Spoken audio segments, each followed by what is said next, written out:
First though, wind energy developers and manufacturers in Victoria say they're going to the wall because of regulations introduced 12 months ago by the Baillieu government. These regulations include a ban on wind farms in some areas and a decision to allow people to veto development near their homes. At least one manufacturer says have had to lay off 50 people in the last 8 weeks, with more layoffs to come. But Victorian Premier Ted Baillieu rejects any suggestion he's killed the state's wind farm industry. There are around 400 turbines which have been approved and built in Victoria. There are more than 1,000 additional turbines which already have permits. Many of them have had permits for years and they haven't been acted upon. So it is just nonsense. That's Victorian Premier Ted Baillieu. New South Wales is now following Victoria's lead and also developing strict guidelines for wind farms.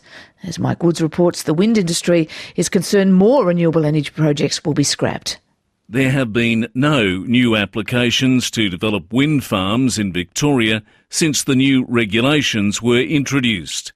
The industry says under them, for many developers, it's simply too expensive and time-consuming to formulate new proposals. They say that means $3 billion in investment and many jobs will be sent elsewhere, while Victoria's electricity prices are driven higher.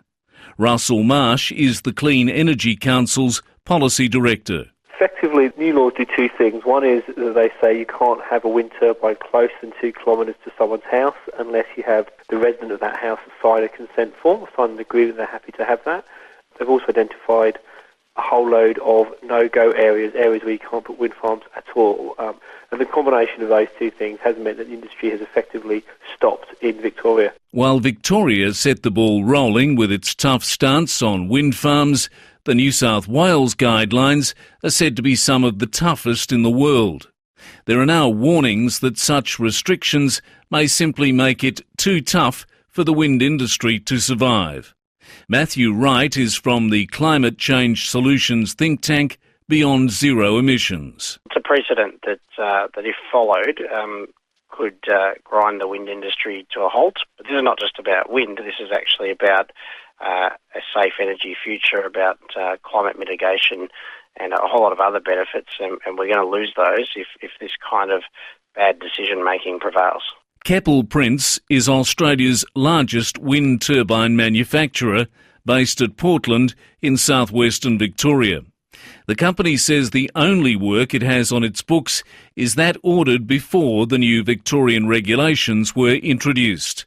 Keppel Prince General Manager Steve Garner. To my knowledge, since this policy's come into action, I don't know of any new wind farm that's actually applied for a permit. Realistically, the long term and the projects that are out there at the moment are just absolutely stalled. We've had to let go about 50 people at this stage, and in the next couple of weeks, if things we don't see a glimmer of hope, then unfortunately probably there'll be more to go. Steve Garner says another issue hindering the wind energy industry is uncertainty about what may come from the review of the federal renewable energy legislation slated for completion later this year. Without a doubt. I mean, people who are getting their PPAs, their power price agreements together and their funding are still sitting back, having to go to the banks to talk to them, and yet there's still uncertainty in the industry because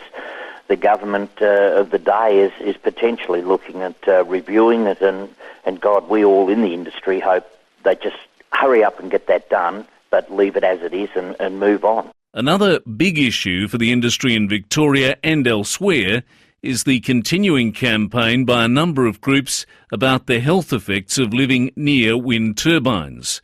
Some of those groups dispute that they've had any impact on the Victorian government's decision. But statements from the Baillieu government clearly shows they have had an influence. Victoria's Planning Minister Matthew Guy says the ban on wind turbines within 2 kilometres of a residential property, quote, ensures that residents are protected from potential environmental and health impacts. Beside the restrictions imposed by the Victorian government and the new guidelines in New South Wales, wind farm developers may face a tough time just convincing landowners to allow them to site turbines on their properties due to the campaign over health concerns. Many Australian farmers and property owners, cash-strapped by years of drought, decided a few years ago to lease parts of their property to wind farm developers, some offering up to $12,000 per year for each turbine.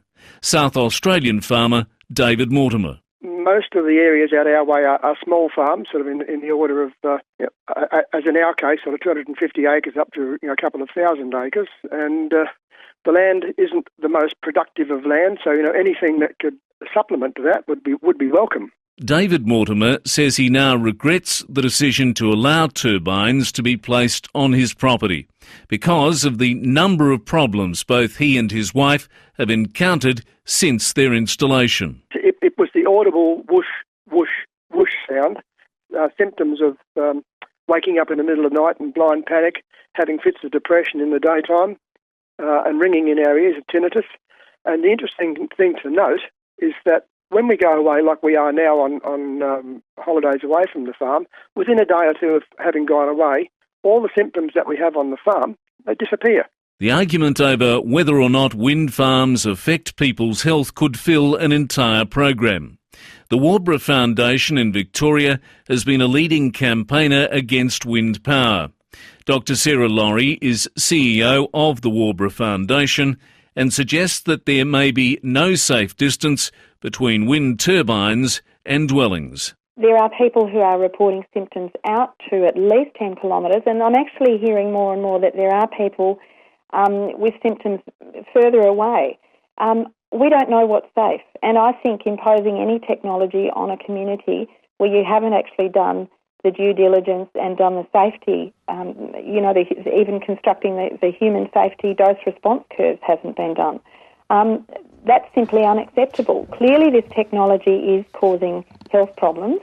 To say continually that there's no evidence and citing endless reviews that there's no evidence, when so little work has been done, is ignoring the problem. That's Dr. Sarah Laurie, a Victorian GP and CEO of the Waubra Foundation, which campaigns against wind farms on health grounds. That report from Mike Woods in Melbourne.